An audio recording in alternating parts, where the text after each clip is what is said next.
नमस्कार, मैं हूं आपके साथ लकी मौर्य और आप देख रहे हैं टीएफटी न्यूज। इस वक्त की बड़ी खबर बिहार से, जहां बिहार की राजनीति में एक बार फिर राज्यसभा चुनाव से पहले सियासी घमासान शुरू हो गया है। अप्रैल 2026 में बिहार कोटे के 5 राज्यसभा सीटें खाली होने वाली है, लेकिन अभी से ही एनडीए के भीतर तनाव की तस्वीरें सामने आने लगी है।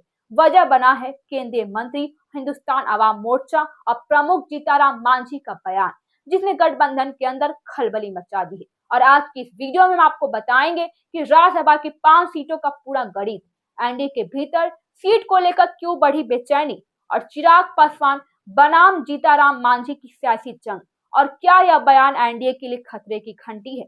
सबसे पहले आंकड़ों की बात कर लेते हैं। 9 अप्रैल 2026 को बिहार से राज्यसभा की 5 सीटें खाली होने वाली है। फिलहाल स्थिति ये भी है कि जेडीयू के पास 2 राज्यसभा सांसद हैं, आरजेडी के पास 2 सांसद और आरएलएम यानी उपेंद्र कुशवाहा के पास 1 सीट। लेकिन 2025 के विधानसभा चुनाव ने सारा खेल ही पलट दिया और एनडीए ने 202 सीटें जीतकर प्रचंड बहुमत हासिल किया है। एक राज्यसभा सीट जीतने के लिए लगभग 41 विधायकों का समर्थन चाहिए। इस हिसाब से एनडीए सभी 5 सीटें आसानी से जीत सकता है। वहीं आरजेडी और महागठबंधन के लिए इस बार का खाता खोलना भी मुश्किल नजर आ रहा है। अब सवाल है 5वीं सीट कि कैसे मिलेगा। एनडीए के अंदर अब जो सबसे बड़ा सवाल है वो है 5वीं राज्यसभा सीट की। जो सियासी गलियारों में जो चर्चा है उसके मुताबिक 2 सीटें जेडीयू के खाते में है, 2 सीटें बीजेपी को और बचती है 1 सीट। यही 1 सीट इस वक्त विवाद की जड़ बन चुकी है। जीताराम मांझी के बयान से मचा है बवाल। यह विवाद तब खुलकर सामने आया जब जीताराम मांझी ने भी गया में एक कार्यक्रम के दौरान बड़ा बयान दिया। मांझी ने मंच से साफ कहा कि लोकसभा में हमने 2 सीटें मांगी थी, 1 मिली। अब राज्यसभा में हमें 1 भी सीट नहीं दी जा रही है। अगर हमें राज्यसभा सीट नहीं मिली तो गठबंधन तोड़ने पर भी विचार करेंगे। इतना ही नहीं, उन्होंने अपने बेटे संतोष सुमन से भी मंच से कहा कि इस पर मन बनाइए और हमें क्यों नहीं मिलेगा। बस यही से एनडीए के भीतर टेंशन की लाइन साफ दिखने लगी है। चिराग पासवान का पलड़ा भारी क्यों है?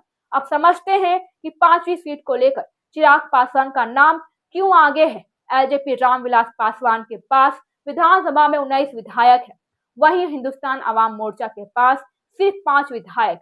राजनीतिक जानकार मानते हैं कि संख्या बल के आधार पर चिराग पासवान मजबूत दावेदार है।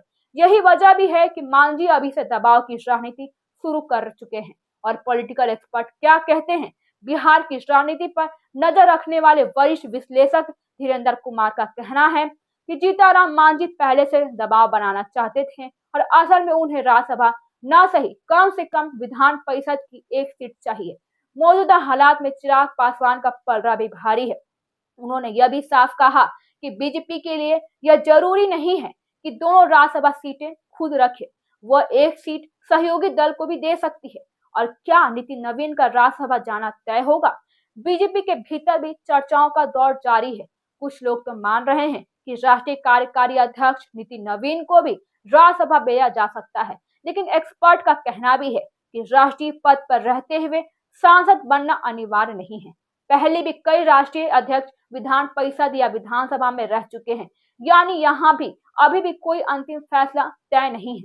इस पर विवाद पूरे एलजेपी रामविलास ने फिलहाल संतुलन बनाए रखा है और पार्टी प्रवक्ता डॉक्टर विनीत सिंह ने कहा कि हम बिहारी फर्स्ट के सिद्धांत पर चलते हैं।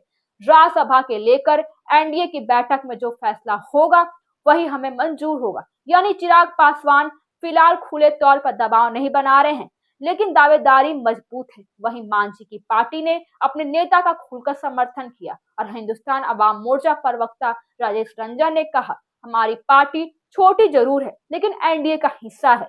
बीजेपी को यह सोचना चाहिए कि हमें राज्यसभा की 1 सीट कैसे मिले। यानी साफ है कि मांझी पीछे हटने के मूड में नहीं है। क्या एनडीए में बड़ा ट्विस्ट संभव है? फिलहाल एनडीए की स्थिति मजबूर जरूर है, लेकिन 1 सीट को लेकर खींचतान भविष्य परेशानी खड़ी कर सकती है। और अब सबकी नजरें इन पर टिकी है कि क्या बीजेपी संतुलन साध पाएगी। क्या मांझी सिर्फ दबाव बना रहे हैं या सच में गठबंधन तोड़ने की तैयारी है? और क्या चिराग पासवान को राज्यसभा का तोहफा मिलेगा?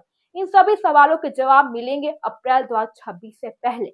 लेकिन इतना तो तय है कि बिहार की राजनीति में राज्यसभा से पहले सियासी तापमान बढ़ चुका है। फिलहाल अभी के लिए बस इतना ही। मैं हूं आपके साथ लकी मौर्य, टीएफटी न्यूज पर। हमारे चैनल को सब्सक्राइब कीजिए और शेयर कीजिए।